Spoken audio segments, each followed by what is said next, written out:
Bueno, vamos a dar comienzo a la séptima mesa de debate de este congreso, que lleva por título Visión desde las entidades locales de los retos y oportunidades del urbanismo.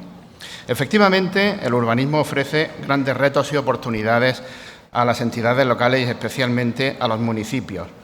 Se trata de asuntos cruciales que deben estar permanentemente presentes en la agenda política y en las políticas públicas locales. El urbanismo sigue siendo hoy una de las materias más complejas de las que tienen que enfrentarse los municipios por su carácter técnico, por la cantidad y diversidad de actores implicados, por la siempre complicada gestión con múltiples y diferentes intereses enfrentados, por los altos costes que supone para las arcas municipales, etcétera. Pero es una herramienta que a los municipios les permite diseñar el tipo de municipio o ciudad que desea para sus vecinos y que ofrece múltiples oportunidades de desarrollo social y económico. El régimen jurídico del urbanismo no es el mismo para cada comunidad autónoma. Aquí en Andalucía nos regimos por lo que conocemos como LISTA, que es nuestra Ley de Impulso para la Sostenibilidad del Territorio de Andalucía, del año 2021, que fue desarrollada mediante decreto reglamentario en el año 2022. El CENCI, desde sus inicios, ha sido consciente de esta complejidad del urbanismo y por eso sus acciones en esta materia han venido ocupando un lugar preferente, teniendo siempre una acogida multitudinaria entre nuestros usuarios y destinatarios. Podríamos decir que el urbanismo es nuestra actividad decana. Desde las décadas de los años 70 y 80, con aquellas semanas de estudios superiores de urbanismo local hasta hoy, donde el urbanismo es una de nuestras especialidades del máster en dirección pública local, siempre ha estado presente en nuestros planes anuales de acción. Por eso era imprescindible la presencia del urbanismo en este congreso, tan especial para nuestro centro y espero que para todos vosotros también lo esté siendo. La mesa que se ha configurado para esta ocasión pues es una mesa de 3 expertos en urbanismo desde los 3 puntos de vista que más nos podrían interesar. Su moderadora desde el punto de vista académico, también desde el punto de vista de la gestión y desde el punto de vista de lo judicial. Es decir, que son 3 puntos de vista que yo creo que forman un compendio espectacular y muy interesante para todos nosotros. Algunas pinceladas del currículum de todos ellos es el siguiente. La moderadora va a ser doña María Fuensanta Gómez Manresa, que es catedrática de Derecho Administrativo de la Universidad de Murcia y que entre sus líneas de investigación, sus líneas de investigación que ha trabajado, pues el derecho urbanístico ocupa un lugar preferente. Y también sobre recursos hídricos, sobre medio ambiente, sobre aguas, etcétera, etcétera. Tiene muchos artículos, libros y varios capítulos de libros, algunos de ellos, por supuesto, en materia urbanística y además con mucho acierto, como por ejemplo el que tiene publicado en la revista Práctica Urbanística sobre reflexiones sobre los convenios urbanísticos fallidos. Ha dirigido muchos trabajos de tesis, fin de trabajos máster, diversos proyectos y en relación con el CENCI es desde hace algunos años directora del Diploma de Especialización en Disciplina Urbanística y miembro de la Comisión de Valoración del Máster del CENCI. Le van a acompañar como ponentes don José Pérez Gómez, que es licenciado en Derecho por la Universidad Autónoma de Madrid, obtuvo el Diploma de Suficiencia Investigadora por la Universidad de Granada y trabajó durante varios años como letrado en el Ayuntamiento de Granada, plaza ganada por oposición. Luego fue magistrado en varios destinos, en los juzgados de lo contencioso administrativo, pasando por Santa Cruz de Tenerife, pasando por Algeciras, por Sevilla. Fue también magistrado en la Sala de lo Contencioso Administrativo del Tribunal Superior de Justicia de Andalucía y actualmente está en el Juzgado de lo Contencioso Administrativo número 4 de Granada desde el año 2004. También ha colaborado con la Universidad de Granada como profesor, es autor también de varios artículos, también está en la Escuela de Práctica Judicial, tiene experiencia en esa materia y también en el CENCI está participando en nuestro diploma de especialización en disciplina urbanística. Y por último, don Hilario Manuel Hernández Jiménez es licenciado en Derecho por la Universidad de Sevilla y tiene varios másters que le acreditan para estar hoy aquí por su experiencia. Máster en Urbanismo y Ordenación del Territorio, máster universitario en aspectos jurídicos y fiscales de las empresas de la edificación y máster en Dirección de Empresas Inmobiliarias. Desde el año 2004, primero pasó por la Empresa Pública de Suelo de Andalucía como técnico en gestión de la Dirección de Actuaciones Singulares, llegando a desempeñar la jefatura del Departamento de Iniciativas Urbanísticas y desde el año 2004 es jefe del Servicio Jurídico de Urbanismo del Ayuntamiento de Alcalá de Guadaira, en Sevilla, que es una ciudad de aproximadamente 80.000 habitantes, con lo cual la actividad urbanística es de bastante peso en la ciudad. Desde el año 2009 es profesor asociado del Departamento de Derecho Público de la Universidad de Pablo de Olavide. Ha participado también como ponente en numerosas jornadas y conferencias en Derecho Urbanístico e Inmobiliario. Y en la actualidad es colaborador también de revistas de prestigio como Actualidad Administrativa, Práctica Urbanística, Práctica de Contratación Administrativa, El Consultor, etcétera. Y por lo que se refiere a nosotros, también es colaborador nuestro, e igual que los otros dos que le acompañan en la mesa, desde hace años, siendo director del Diploma de Especialización en Planificación y Gestión Urbanística y miembro de la Comisión de Valoración del Máster del CENCI. A todos ellos les doy la bienvenida y las gracias y estoy seguro que nos vais a animar este rato dando datos de mucho interés. Muchas gracias.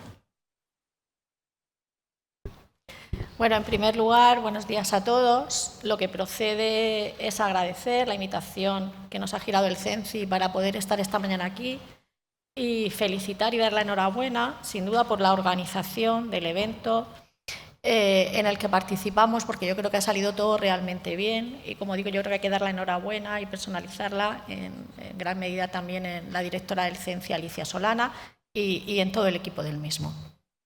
Como bien se ha comentado ya, esta mesa tiene una visión triple, tanto desde el punto de vista de la judicatura como desde la administración local, desde la visión técnica y, como no, también desde el mundo académico. Cuando se nos pidió que estructuráramos esta mesa en atención a qué desafíos, retos podría tener el urbanismo en la actualidad, la verdad es que lo teníamos bastante complicado, porque son múltiples y diversos los retos. A nadie escapa las múltiples disfunciones que ha habido en el ámbito del urbanístico y, de hecho, la incidencia que han tenido determinadas decisiones, modelos, a los que vamos a aludir aquí esta mañana, que han producido patologías que afectan, sin lugar a dudas, en la calidad de vida de la ciudadanía. En las sesiones que nos han precedido estos días hemos podido ver cómo se hacía alusión a múltiples cuestiones que iban desde, incluso desde la óptica económica ayer, la insistencia en la necesidad de planificación, en la existencia de indicadores, en el control, en la evaluación. Aunque eso no va a ocupar, lógicamente, nuestras intervenciones esta mañana, sí que de alguna manera u otra, llegado el momento, vamos a ir haciendo también alguna alusión a estos extremos. Como digo, eran múltiples las cuestiones sobre las que podíamos haber incidido: la figura del convenio urbanístico, la problemática que gira en torno al urbanismo y la contratación pública, a toda esta normativa ingente que obliga a la administración local a tener en cuenta determinados parámetros que enlazan con la idea de sostenibilidad, resiliencia, adaptación al cambio climático. Hay otra materia también fundamental que está haciendo correr ríos de tinta en la doctrina administrativista, que es todo lo que tiene que ver con la prevención y mitigación de los riesgos naturales. Hace poco hemos tenido una situación catastrófica en la Comunidad Valenciana, precisamente, y nos vuelve a traer y a poner sobre la mesa esa necesaria correcta planificación de todo lo que tiene que ver con la prevención de los riesgos naturales. Como digo, son múltiples las materias en las que podíamos haber incidido, pero nos vamos a centrar fundamentalmente en dos grandes temas, en los que uno, fundamental, es todo lo que tiene que ver con la planificación. ¿Por qué? Porque la ordenación del territorio, de hecho, cantidad de materias que se han visto también aquí en este congreso, ¿dónde se realizan? Podremos ver distintas materias, distintos enfoques, pero todas vienen a tener cabida en un concreto territorio. Y aquí otra problemática también a la que se podría haber hecho alusión es precisamente a esta prolija, ingente cantidad de normativa que incide en alguna manera en el urbanismo, aunque no sea normativa urbanística, Aquí vamos a tener a un legislador estatal, autonómico, también tenemos esta potestad normativa, porque no lo olvidemos, los planes urbanísticos son normas. En esta primera intervención y en la segunda también vamos a hacer alusión a alguna problemática que hay en la actualidad. Podíamos haber enfocado esto de otro modo, pero pensamos que la planificación es clave y fundamental, porque todo lo demás gira en torno a la misma. La administración local, a través de la planificación urbanística, es cierto que tiene que tener, como he dicho, en cuenta multitud de normas y, cómo no, encontrarse con competencias de otras administraciones. ¿Qué es lo que sucede aquí? Pues bueno, que podíamos incluso haber incidido en la problemática que hay en torno a la coordinación, colaboración. Ayer salió también mucho este tema de la colaboración, coordinación, cooperación. Y hay algo que me gustaría traer a colación, lo que está diciendo nuestro Tribunal Constitucional desde hace ya muchísimos años. Hay una sentencia por ahí emblemática, la 10383, en la que ya decía que todas estas competencias están obligadas a conectarse para que las cosas funcionen bien. Pues bien, en la práctica hemos visto que hay problemas a los que la administración local, al fin de garantizar la calidad de vida de la ciudadanía y hacer de las ciudades espacios amables, ahora se utiliza mucho el término ciudad amable, ciudad resiliente, pues tenemos esta potestad de planeamiento y la ordenación de los usos, en la que vamos a hacer especialmente hincapié. Como no podía ser de otro modo, enlazando de nuevo con el planeamiento, va a haber una segunda parte de nuestras intervenciones en las que vamos a realizar una serie de reflexiones sobre una problemática que se da de manera generalizada en todo el territorio nacional, que es la nulidad de los planes urbanísticos. Bueno, en general de los instrumentos de ordenación que están provocando una anulación en cascada de los planes de desarrollo, por ejemplo, de un plan general de ordenación urbana. Eso genera una problemática muy seria e importante desde distintas perspectivas a las que vamos a aludir. Y hay otra problemática también cercana a esta, que es todo lo que tiene que ver con el cumplimiento, especialmente por parte, lógicamente, nuestra visión es desde las entidades locales, de la administración municipal, del cumplimiento del ordenado por sentencia firme. Por tanto, la primera intervención sobre la primera cuestión, que enlaza especialmente sobre la planificación, lo que es la zonificación, ordenación de usos, va a ser abordada por Hilario precisamente desde su posición de técnico de la administración local, al margen de que nosotros después hagamos también una serie de comentarios. Y posteriormente la segunda pregunta, precisamente porque tiene que ver mucho con el ámbito judicial y esa anulación de instrumentos o de cumplimiento ordenado por sentencia firme, le daré la palabra a José en primer lugar y luego intervendremos el resto. Por tanto, sin nada más que apuntar por el momento, pues ya le doy la palabra a Hilario. Muy bien, gracias. Pues buenas tardes a todos. Mi felicitación al CENCI no se puede limitar al Congreso, que también, por supuesto, sino que yo creo que la felicitación la deberíamos hacer extensiva todo al compromiso y al esmero en la actividad formativa continuada que están desempeñando. Es una alegría cada vez con menos frecuencia, cada vez con más frecuencia, al contrario, abrir el correo electrónico y encontrarte una nueva actividad formativa. Es que parece que no descansan. Cada 2 o 3 días tienes una nueva actividad formativa en temáticas distintas, todas relacionadas con la administración local. Yo por eso mi felicitación al CENCI, personificado en la directora y, por supuesto, en todo el equipo. A título personal, mi agradecimiento por la invitación, porque sé que muchos de los invitados en las distintas mesas son gurús y referentes en la materia, y yo no. Yo me considero invitado y agradecido como una confirmación por mi trayectoria en el CENCI, porque yo me considero también un chico CENCI, ¿no? Como ha dicho Rodrigo en la mesa anterior. Al grano. En las intervenciones de las mesas de ayer, todas muy interesantes, se hicieron unas reflexiones, todas muy generales, sobre el ayer, el hoy y el mañana de las entidades locales. Ya hemos disfrutado de 2 mesas esta mañana donde se han hablado de temas muy concretos del día a día de la administración local. Sin duda, en esta mesa de hoy, mis compañeros y yo nos vamos a bajar al barro, o más actualizado, al polvo del camino, y vamos a ir al día a día de problemas concretos que tienen las administraciones locales en las 2 materias que Fuensanta ha anunciado. La cuestión que me ha delegado es la referida a la competencia de las entidades locales en la limitación o restricción de usos referidos a actividades económicas a través del planeamiento. Es un tema muy importante. Adelanto varios ejemplos que irán saliendo a lo largo de mi corta intervención. la llamada de la alcaldesa, a la arquitecta municipal y a mí, porque está muy preocupada, porque en la calle principal del pueblo, la comercial, la calle más principal, ¿se está grabando, Alicia? ¿Se está grabando? Entonces no digo lo que va a decir. En la calle principal del pueblo están proliferando actividades económicas de bazares o todo a €1. Bueno, iba a decir los chinos. Están proliferando muchas tiendas de chinos y que ya quiere que el comercio sea más cualificado. Que haya tiendas de ropa, de lencería, joyería, zapatería, librería. ¿Qué se puede hacer? Y bueno, pues se nos ocurre, pues a través del planeamiento hacemos una modificación puntual del PGO y limitamos el uso del comercio no cualificado que se define expresamente en ese tramo de calle. Definimos expresamente lo que es el comercio no cualificado. El comercio no cualificado es aquel que atiende a exposición y venta de X productos del impuesto a actividades económicas. Es decir, que si tienes una tienda donde vende más de X productos catalogados en el impuesto a actividades económicas, te consideras como un comercio no especializado y te afecta la restricción y la limitación que se han puesto desde el planeamiento. Otro ejemplo, y de todos conocidos, los pisos turísticos. Modificación puntual en Cádiz, en Sevilla, plan especial en Barcelona, todo jurisdiccionalizado, incluso en algunos casos con sentencia. Otro ejemplo, los salones de juego. Yo no quiero en mi municipio, mi alcaldesa, yo no quiero en mi municipio que proliferen los salones de juego y apuestas, porque eso afecta a la ludopatía, etc. ¿Cómo podemos darle solución? Otro ejemplo, los huertos solares fotovoltaicos. Se ha hablado mucho en la primera mesa también, pues de las bondades de los huertos solares fotovoltaicos. Hay una normativa estatal y comunitaria sobre el fomento de las energías renovables. Tenemos una ley en Andalucía, la Ley 2007 de fomento de las energías renovables, y claro, hay que fomentar las energías renovables.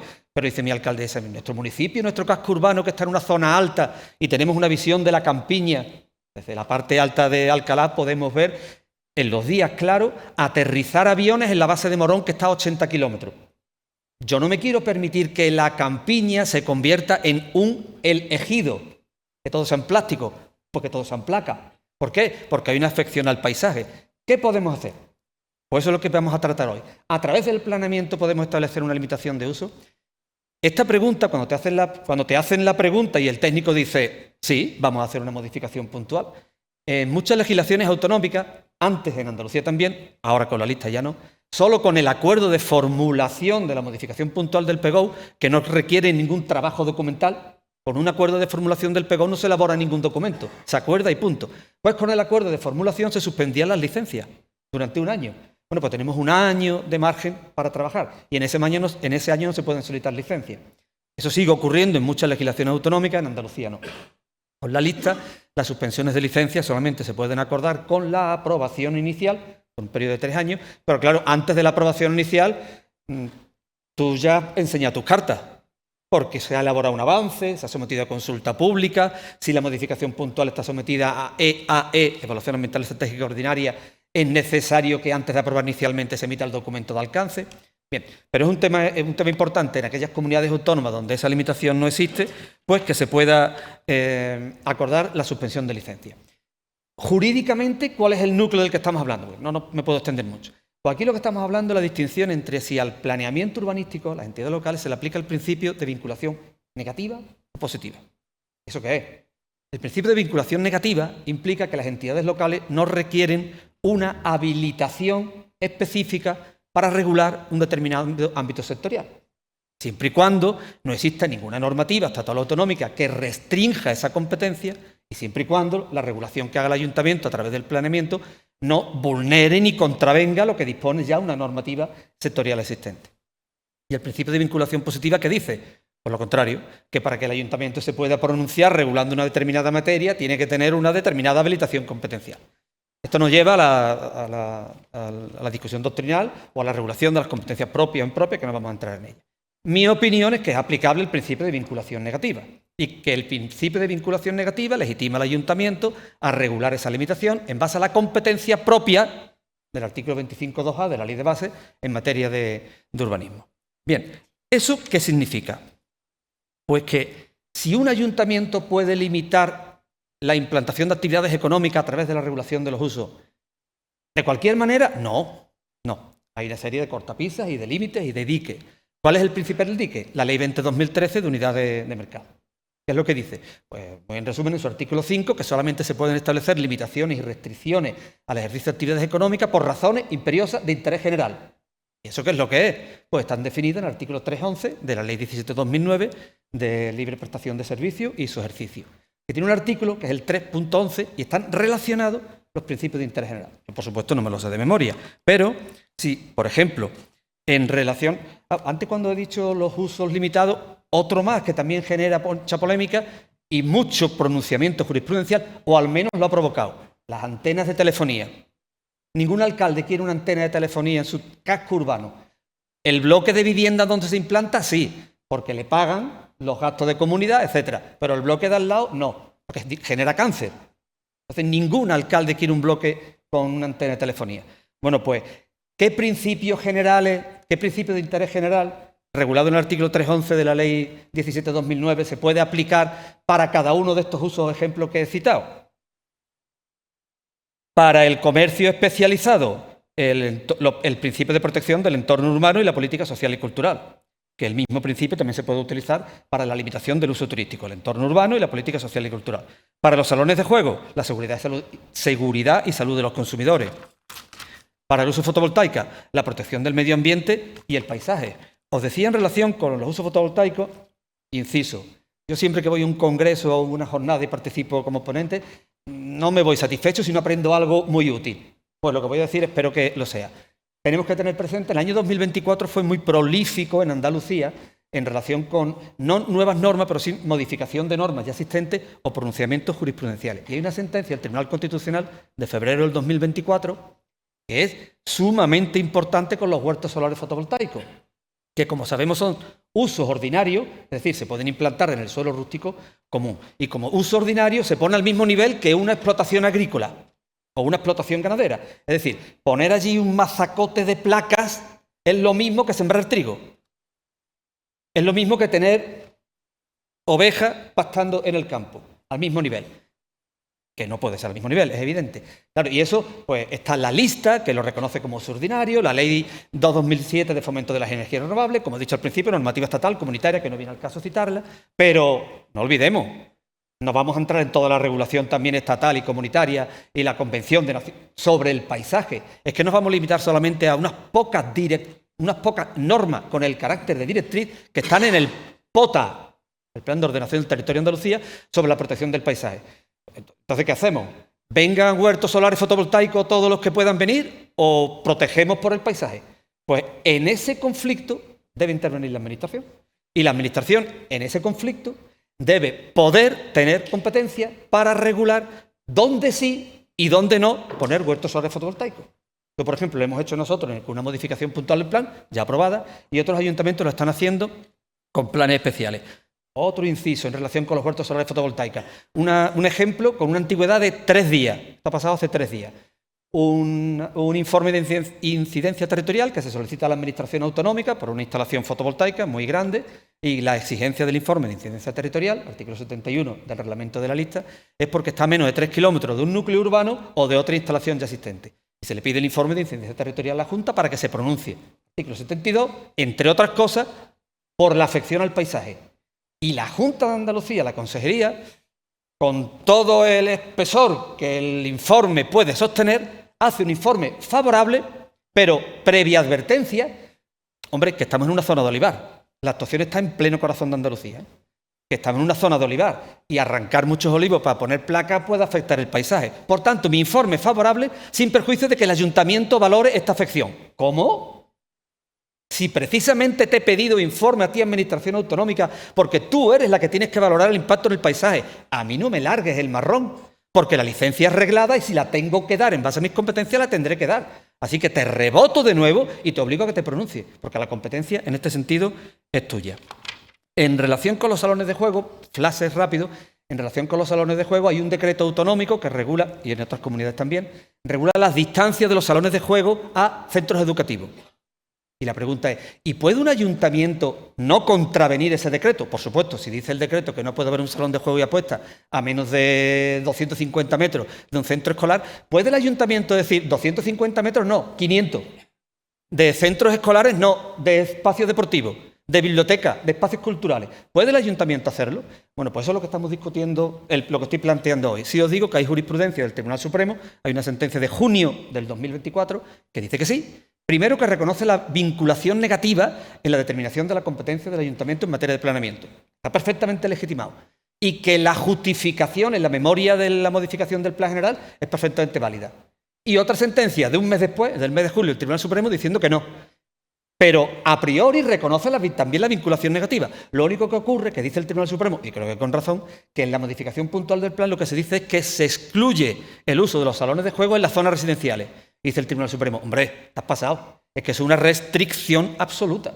Y por eso se anuló la modificación puntual. En relación con los pisos turísticos, pues también aquí ha habido novedades muy importantes el año 2024, porque el decreto del 2016 de los pisos turísticos en Andalucía decía que los pisos turísticos solo se podían implantar en zonas residenciales. Claro, ese es el problema, que los cascos urbanos residenciales se llenan de pisos turísticos y expulsan a los residentes. ¿Qué empiezan a hacer los ayuntamientos? Sevilla, Cádiz, Barcelona. Pues que modifican el planeamiento y dicen, a ver, los pisos turísticos es una actividad terciaria u hotelera. Por tanto, si el casco urbano lo califico como residencial, ya es incompatible. No caben más pisos turísticos. La Junta de Andalucía modifica el decreto del 16 por otro decreto del 24 y donde decía que los pisos turísticos tendrían que ir en zonas residenciales, no dice nada. Y dice, los pisos turísticos tendrán que ir donde diga el planeamiento. Bueno, pues ahí tenemos otra manifestación de la competencia de los ayuntamientos en la limitación de uso. No me quiero extender mucho más. En definitiva, el modelo tradicional de la regulación de los usos por los ayuntamientos a través del planeamiento es establecer los usos globales y los usos pormenorizados. Y en los usos pormenorizados, pues en el casco urbano, pues lo que es residencial, plurifamiliar, manzana abierta, manzana cerrada, unifamiliar adosado, poco más. Y en el rústico, pues el suelo rústico con sus distintas categorías. Ahora no, ahora las entidades locales, asumiendo estas competencias, están haciendo modificaciones puntuales de, como se llama, como yo digo, de cirugía. Y me estoy yendo al uso concreto y lo estoy regulando de esa manera. De forma que, conclusión, dame un minuto y termino. ¿Pueden los ayuntamientos restringir o limitar uso susceptible de actividad económica a través del planeamiento, aunque no tengan competencia propia en esa materia en concreto? Mi respuesta es que sí. Lo someto a vuestra consideración también y a cualquier opinión mejor fundada en derecho. ¿A cualquier precio? No. ¿Qué requisito? Primero, un plus de motivación. Es evidente. Ese plus de motivación tiene que estar en la memoria general, basada en cuestiones, principios de interés general. ¿Cuáles? Los del artículo 311 de la Ley 17/2009. Lo que hará que la decisión, me parece feo decirlo, pero de las pocas cosas que me acuerdo de cuando estuve en la universidad, y lo que no me acuerdo del profesor que me lo dijo, la diferencia entre la arbitrariedad y la discrecionalidad. Esa decisión municipal tiene que ser discrecional. ¿Por qué? Porque lo arbitrario es elegir una solución injusta entre varias justas. Y la discrecionalidad es elegir una solución justa, aunque haya otra justa, pero la que he elegido está justificada. Por tanto, con la motivación en cuestiones, en principios de interés general, no imponiendo una restricción absoluta, como dijo el Tribunal Supremo en la sentencia de julio, en todo el casco urbano, pues entiendo que los ayuntamientos son competentes. Ayer en una de las mesas, estaba aquí sentado, creo que fue el interventor de Castellón, de la Diputación, me gustó que dijo que si los ayuntamientos pueden hacer lo que les es propio, si pueden hacer lo que no les es propio, competencia impropia, y si pueden hacer lo que no les corresponde porque les corresponde a otro, competencia delegada, pues ¿por qué no van a hacer lo que les es competente por el principio de la competencia propia en materia de urbanismo? Eso sí, con ese plus de motivación y con esa mayor justificación que os he comentado. Bueno, muchas gracias. Voy a hacer unas brevísimas reflexiones al hilo de lo que acaba de decir Hilario. Si nos damos cuenta, hemos estado viendo todo el tiempo cómo hay determinadas competencias y potestades administrativas que inciden claramente, como se ha dicho, sobre el paisaje. Y yo que aquí quiero abogar, porque cuando estaba diciendo un alcalde no quiere esto, no quiere el otro, en el fondo estamos hablando de un modelo de ciudad.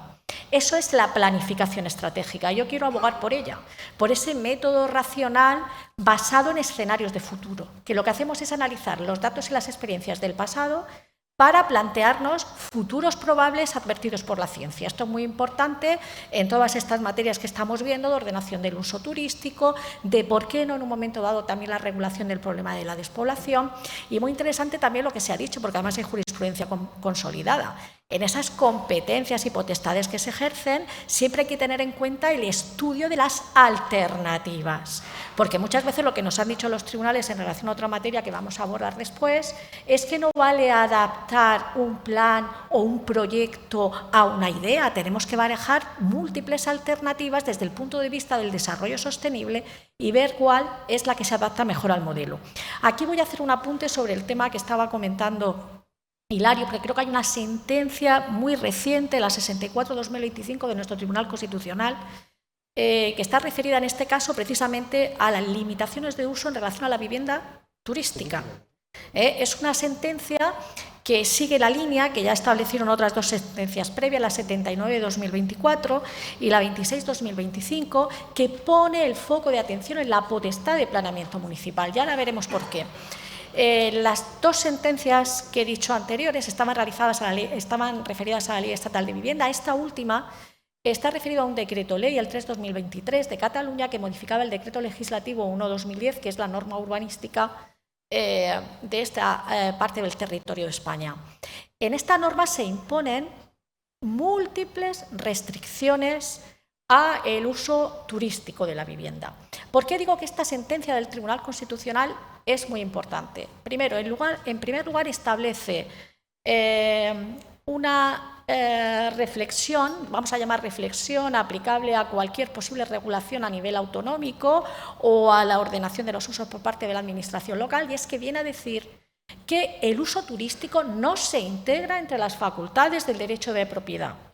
Por tanto, a priori, puede normativamente excluirse el uso turístico y que sea el planeamiento municipal el que determine e incluya esa posibilidad, que ordene ese uso. ¿Qué es lo que hace esta sentencia? Pone el valor en planeamiento, pero pone en valor también no solamente el derecho a la vivienda, sino también el derecho a la ciudad, a la regulación del entorno. ¿Por qué considero yo que esta sentencia precisamente es muy relevante? Porque lo que está diciendo es, no puede haber una restricción o limitación absoluta, que es lo que estaba diciendo Hilario, pero sí limitaciones que pueden estar motivadas en la dificultad que puede haber en un municipio en el acceso a la vivienda, en cuestiones referidas al medio ambiente, dicen incluso referidas a la seguridad pública o, ¿por qué no?, a la salud incluso. Por tanto, creo que se abre ahí una vía especialmente cualificada. Por lo que hablaba también Hilario en relación a la vinculación positiva, negativa, es cierto que ha habido un cambio de mentalidad que se ha llevado también a las normas en los últimos años. Y a veces se nos olvida que tenemos ahí un artículo muy interesante, porque si nos damos cuenta estamos todo el tiempo hablando de medio urbano, pero no nos olvidemos también del medio rural, del suelo rústico. En nuestro medio rural estamos teniendo también ese problema de la despoblación. Pues bueno, vimos cómo ya hay una apertura a esa posibilidad de dar respuestas a las necesidades también de ese suelo rústico en el que vamos a tener una ordenación de usos. ¿Cuáles van a ser? Agrícola, ganadero, cinegético, forestal u otro que contribuya a la protección de los recursos naturales. Pero tenemos ahí un artículo, el 21.1a del Real Decreto Legislativo 7/2015, por el que se aprueba el texto refundido de la Ley del Suelo y Rehabilitación Urbana, en el que nos dice incluso que en este suelo cabe la posibilidad de que un concreto municipio ordene otro tipo de usos o, como estábamos hablando ahora mismo, actividades en los que haya un interés social o un interés público. ¿Por qué? Porque puede ser necesario para contribuir a la ordenación y al desarrollo de ese entorno rural. Por tanto, o que requiera un emplazamiento en el medio rural. Por tanto, yo creo que aquí sí que es cierto que creo que hay que partir, como estaba diciendo, de ese modelo de planificación estratégica. No vale para paliar precisamente algunos inconvenientes que hemos tenido. Algunos, como digo, vamos a hablar a continuación, pero no podemos olvidar, por ejemplo, esa ruptura que ha habido de la estrategia municipal y determinados modelos que han tenido precisamente, no solamente a través de la planificación, sino de la ordenación de usos, un impacto tanto sobre la estrategia municipal como sobre también la calidad de vida de la ciudadanía. Estoy pensando en ese modelo de urbanización difusa, en el que luego se promueven determinados usos, especialmente residenciales, que tiene un impacto brutal, no solamente en términos estratégicos para un municipio, sino también de cohesión territorial, desde el punto de vista económico, de prestación de servicios públicos, de dotación de infraestructuras. Por tanto, creo que tanto la planificación como la ordenación de usos resulta esencial precisamente para ir hacia modelos que apuesten por ciudades amables, resilientes y sostenibles. Dicho esto, voy a dar ya uso de la palabra a José, que nos va a hablar. Teníamos previsto hablar sobre la unidad del planeamiento. No sé si te vas a centrar finalmente en ese tema o vas a hacer especial hincapié en la problemática que está habiendo práctica en relación a la ejecución de las sentencias firmes. Muchas gracias.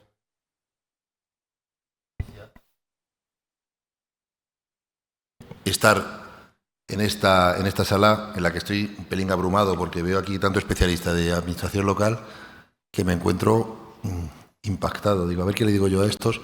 Algunos viejos amigos y viejos conocidos de mi etapa en el Ayuntamiento de Granada. En todo caso, es un honor, un orgullo que hayáis decidido contar conmigo para estar aquí.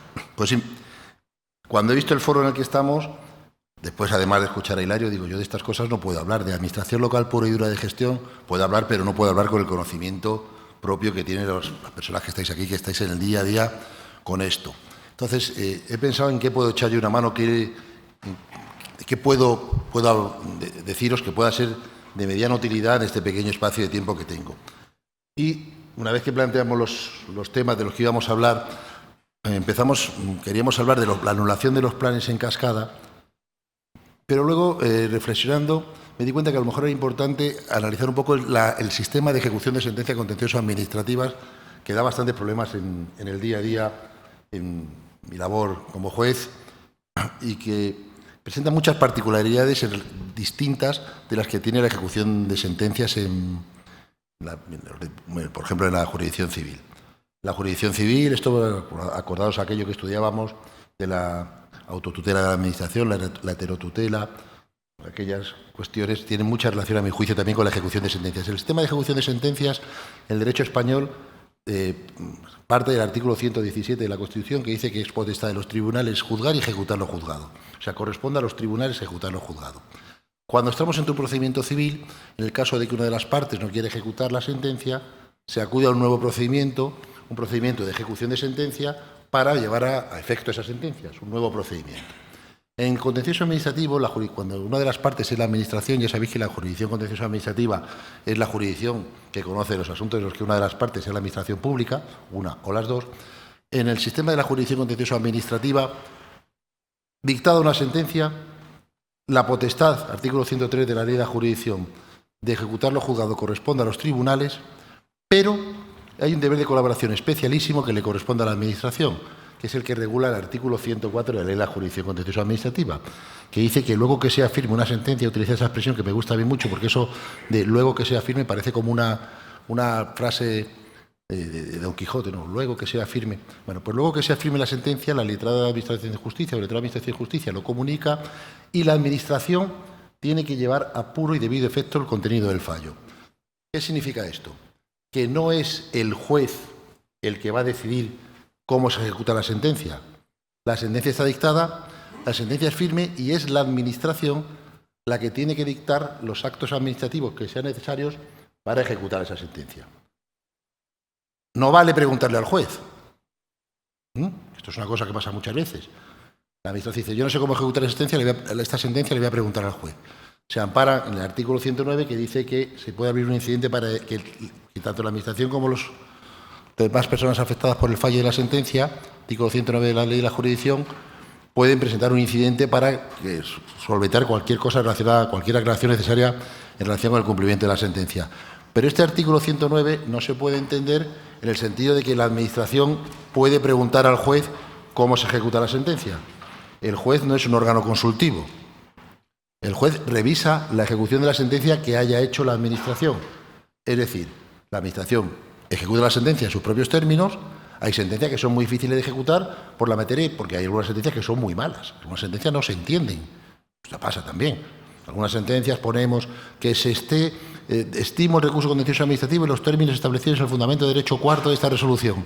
Y tenés el fundamento de derecho cuarto y no sabes qué dice el fundamento de derecho cuarto. Bueno, pues eso genera ciertos problemas. Pero no sé, yo al menos intento siempre poner claro lo que es la sentencia, como decía mi maestro, que por lo menos si te equivocas, que se sepa por qué te has equivocado. Pues se trata de llevar a puro debido efecto. Entonces, La Administración debe ejecutar eso y si el particular no está conforme con la persona afectada, no está conforme con esa sentencia, sí puede acudir al incidente del 109 y ya decidiremos cómo se está bien o mal ejecutada. Pero el sistema es este: ejecutar la Administración, dictar los actos necesarios y, en su caso, el particular acudir al juez.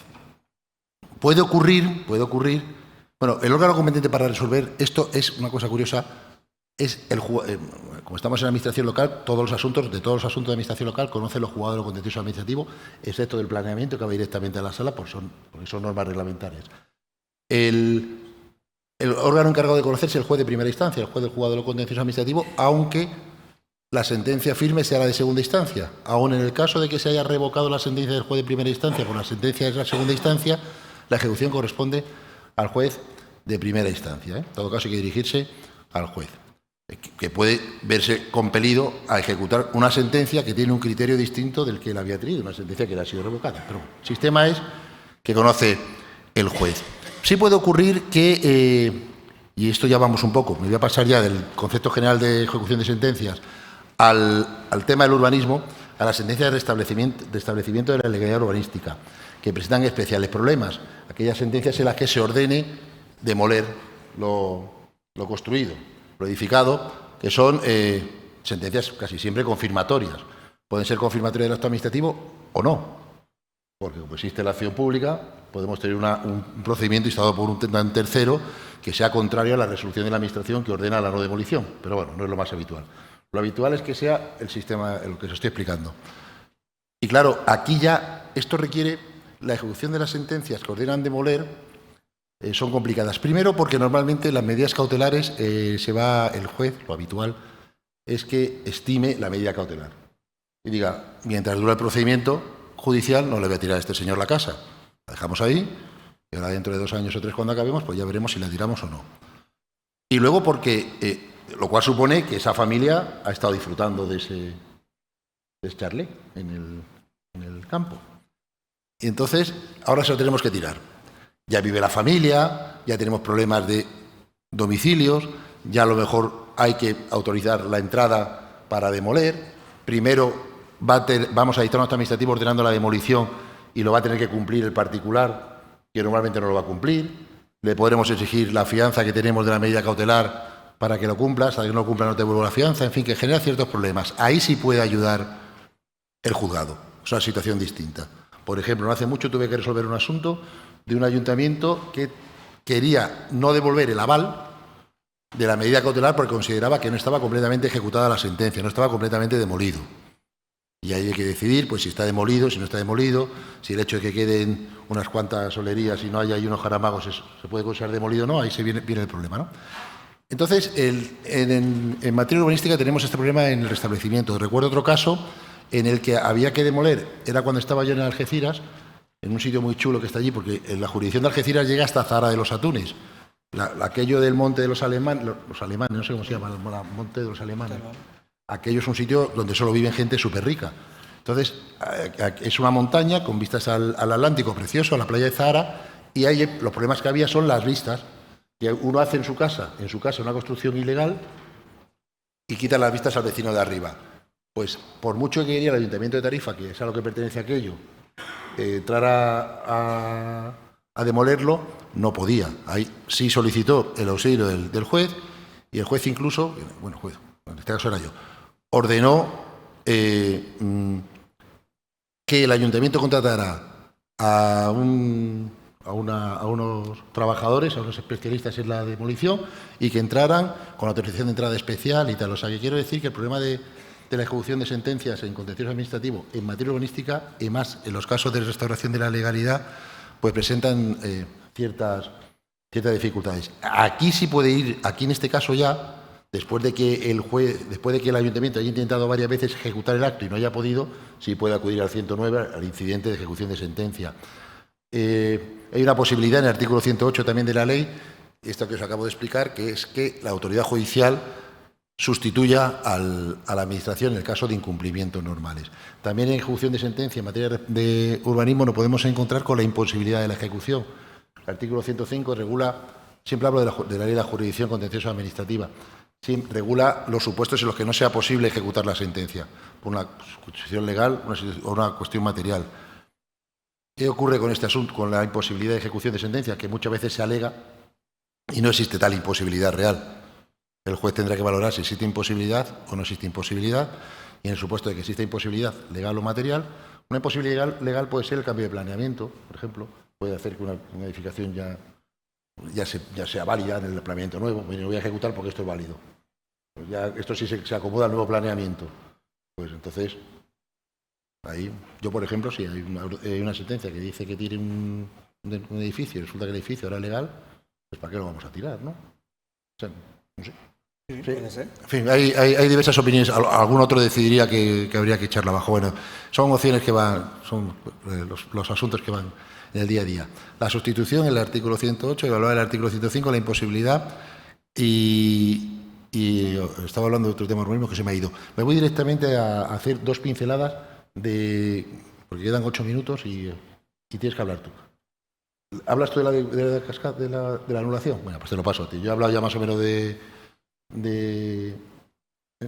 No, habla tú.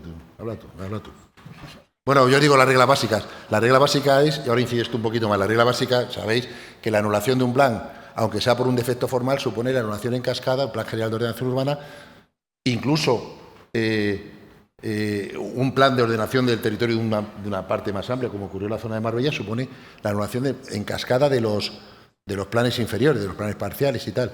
Y claro, como tarda tantísimo en declararse nulo un plan general, se han producido situaciones, de hecho, que son muy complicadas. Algunas licencias son válidas, otras no. Vuelve a estar vigente el planeamiento anterior y eso supone un problema grande en ejecución de sentencia. Y eso ya te lo paso a ti, ¿vale? Profundizar un poquito en eso.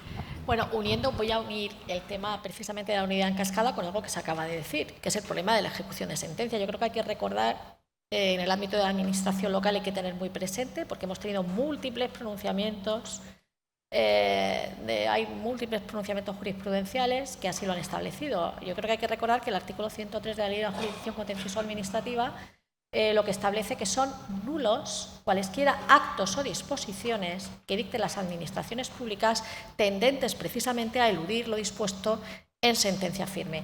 Ahí tenemos, no voy a poner nombres, porque a todos yo creo que se nos vienen a la cabeza distintos desarrollos en los que finalmente se ha decidido por nuestro Tribunal Supremo que había determinados proyectos, ya sea de interés regional o planes, que precisamente tenían como objetivo eludir, especialmente sobre todo cuando se ha tratado de espacios protegidos, la aplicación de una sentencia firme. Pues bien, dicho esto, como he dicho anteriormente, uno de los grandes problemas que se están teniendo en múltiples municipios, con las consecuencias que sostiene desde el punto de vista no solamente de la estrategia municipal, sino también en términos de seguridad jurídica para los ciudadanos. Aquí, como se ha dicho, en el caso de que un plan, vamos a pensar un plan general, adolezca de un vicio de nulidad, los instrumentos de desarrollo se declaran también nulos. ¿Por qué? Porque el plan general tiene naturaleza reglamentaria. Como todos ustedes sabrán, según el artículo 112 de nuestra Ley 39/2015, no es posible un recurso administrativo contra una disposición de carácter general o un reglamento. Hay cantidad de normativa en el régimen jurídico vigente. Los planes tienen, no solamente en el ámbito de la legislación, tal y como están configurados en nuestra legislación autonómica, sino desde el punto de vista de nuestra legislación general, que es la que hace la calificación de la naturaleza reglamentaria. Hay multitud de preceptos, incluso nos podemos seguir yendo a la Ley de la Jurisdicción Contencioso Administrativa, a ese artículo 26 o artículo 42, en el que se dice que incluso la calificación de disposición general establece ya un régimen de recursos dentro de la propia jurisdicción contencioso-administrativa. ¿Por qué digo esto? Y voy a traer a colación un artículo, voy a aprovechar de nuevo el Real Decreto Legislativo 7/2015, el que aprueba el texto refundido de la Ley del Suelo y Rehabilitación Urbana, que se dice que incluso en actuaciones sobre el medio urbano, cuando se tenga que llevar a cabo una alteración de la ordenación urbanística vigente, se podrá hacer tanto a través de la modificación del propio plan como aprobando otro tipo de norma que tenga efectos equivalentes al plan. siguiendo el procedimiento de aprobación de las ordenanzas municipales. Es decir, el carácter reglamentario en la actualidad obliga a que nuestros tribunales estén declarando la nulidad, ya sea por defecto procedimental, que ahora haré también alguna alusión, como por vicios de carácter sustantivo. ¿Por qué digo esto? Porque obviamente haría falta un cambio, o sea, si hace falta un cambio de la regulación que venga a solventar este problema, que a veces es verdad que puede llegar a situaciones en las que podrían rayar un poco el absurdo, porque a lo mejor hay un determinado vicio que no sería para que afectara a la totalidad del plan. Ha habido ya 2 intentos, que se ha intentado llevar esta modificación de este Real Decreto Legislativo, que bueno, luego podremos considerar si la modificación que se pretende es más o menos acertada, pero que finalmente no ha visto la luz, en la que se venía a reconocer, precisamente para evitar esa nulidad en cascada o la anulación completa de un plan, que estos instrumentos no tuvieran carácter reglamentario. Entonces, en atención al contenido del plan y a los distintos documentos y trámites, pueda declararse la nulidad o bien considerando que tienen naturaleza reglamentaria o que tienen la mera naturaleza de acto administrativo. Yo creo que esto puede suponer también múltiples dificultades y tal y como se ha hecho la regulación, que voy a decir brevísimamente un par de apuntes, podría seguir generando múltiples problemas prácticos. ¿Cuál es el gran reto que se tiene ahora mismo para que se pueda solventar la situación que están viviendo multitud de ayuntamientos? Pues bueno, en primer lugar tenemos que reflexionar y regular de otro modo esta cuestión. Es verdad que ahora se está poniendo parte de la doctrina administrativista, al igual que los tribunales, como digo, son unánimes y declaran la nulidad con independencia del vicio, parte de la doctrina administrativista está negando la naturaleza reglamentaria al plan. Hay otro sector doctrinal que no lo niega, no le niega la naturaleza, considera que puede ser muy válido que se mantenga esta calificación, pero sin embargo corrigiendo determinados defectos. Por ejemplo, hay que hacer una regulación de ese principio de conservación del plan, pero ese principio a la vez tiene que ponerse enfrente y ser compatible ¿con qué? Con el principio de legalidad, con el control judicial, con el de la seguridad jurídica o el derecho a la tutela judicial efectiva. Y eso pasa porque hay una regulación de plazos, que en el caso de que se declare la nulidad, pues que la Administración tenga que ponerse a trabajar, como se ha dicho, lo mismo que sucede en ejecución de sentencia. En este proyecto de ley se establecía 1 año, prorrogable por 6 meses, cuando existan dificultades especiales para acometer esa modificación necesaria, porque lógicamente los tribunales no pueden sustituir la voluntad de la Administración local, ni sus competencias a la hora de planificar, tiene que ser la Administración municipal. Pues bien, como digo, este proyecto de ley regulaba supuestos incluso de nulidad parcial. ¿Por qué no concentrarlas sobre determinadas disposiciones o determinaciones del propio plan en las que estuviera la causa de nulidad o incluso sobre una porción del territorio? Y se apostaba incluso por la conservación del planeamiento de desarrollo, si era sobre una parte en la que no afectaba la causa de nulidad del planeamiento general. Hay trámites en los que, fíjense, al margen de la consideración que se pueda tener de hacia dónde tiene que ir la regulación, que todo el mundo comparte que sí que tienen naturaleza normativa. Se ha estado aludiendo también aquí esta mañana a esa memoria, la memoria del plan, o todo lo que tiene que ver, que lo hemos dicho también, con la edificabilidad, ordenación de usos, catálogo de bienes protegidos y un largo etcétera. Sin embargo, hay otra serie de documentos que hay quien dice, bueno, esos planes informativos, y como digo, también hay un sector doctrinal que dice que no, que en su conjunto tiene que tener carácter reglamentario porque todo y cada uno de sus elementos coadyuvan incluso a efectos interpretativos y que pueda ser entendible ese plan. ¿Qué es lo que hacía este proyecto de ley? Pues bueno, dice que hay determinados vicios que determinan la nulidad del planeamiento. Uno de ellos es, como he dicho, la falta de esa memoria o insuficiencia notoria equivalente a su ausencia. Ahí ya vendrán las interpretaciones y de nuevo los conflictos que seguramente acabarán judicializándose. Cuando se ha omitido el trámite de evaluación ambiental o los trámites de participación, no solamente de la ciudadanía, sino de las propias administraciones públicas, que en virtud de la legislación sectorial tiene que aportar informe en ese procedimiento. Y además se dice que haya ausencia de participación o que se haya producido, pero de una manera que luego pueda tener una influencia, si falta, que pueda ser negativa en el conjunto total del plan. Se dice que hay informes que tienen una influencia decisiva en el planeamiento, y ahí están el hidrológico, el de costas, el de carreteras, y decía el proyecto todos aquellos que afecten a estructuras, dentro de la conformación de la ciudad, esas infraestructuras generales. Por tanto, como digo, esto abriría la vía a que dentro del plan, si triunfa una regulación en los términos que hemos visto, en los que vamos a tener una parte del plan, documentos que podrían ser actos y otras que podrían ser plan. Luego vendrán las interpretaciones. Y ojo, que también se ha aludido anteriormente, el régimen de recursos, porque no va a ser el mismo órgano competente para conocer de la disposición general o norma reglamentaria, que serán las salas de lo contencioso o los tribunales superiores de justicia, como si estamos ante meros actos. Ahora, si no me equivoco, como ha habido este cambio reciente en toda la planta judicial, que serían entonces las secciones de lo contencioso de los tribunales de instancia. ¿De acuerdo? Con lo cual, eso también para el ciudadano, en un momento dado, tendría que determinar, pues bueno, ante qué está y qué vías de recurso utilizar. Y aquí, como digo, hay un elemento clave y fundamental que es el derecho a la tutela judicial efectiva. Por tanto, como estaba diciendo, en el caso de la anulación es cierto que ahora mismo es un reto para el legislador.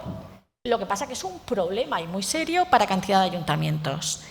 ¿A qué nos lleva esto también? Pues bueno, que también tenemos que recordar a la administración local que debe de intentar hacer las cosas bien, porque cantidad de instrumentos de planeamiento que han sido anulados han sido porque algunos de ellos ha habido desprotección de entornos que estaban protegidos en los que no habían desaparecido los elementos dignos de protección, ¿no? Entonces yo creo que es un momento de reflexionar, como digo, de pensar en esa planificación estratégica, en la protección de todo lo protegible, la protección del paisaje y en ese diseño de intentar hacer ciudades en los que se favorezca la calidad de vida de la ciudadanía a través de la planificación, de la ordenación de usos, para hacer que tengamos, lógicamente, como he repetido ya hasta la saciedad, ciudades más sostenibles, resilientes, y, en definitiva, ciudades amigables para la ciudadanía. Dicho esto, acabamos de cumplir el tiempo de manera exacta. Muchas gracias.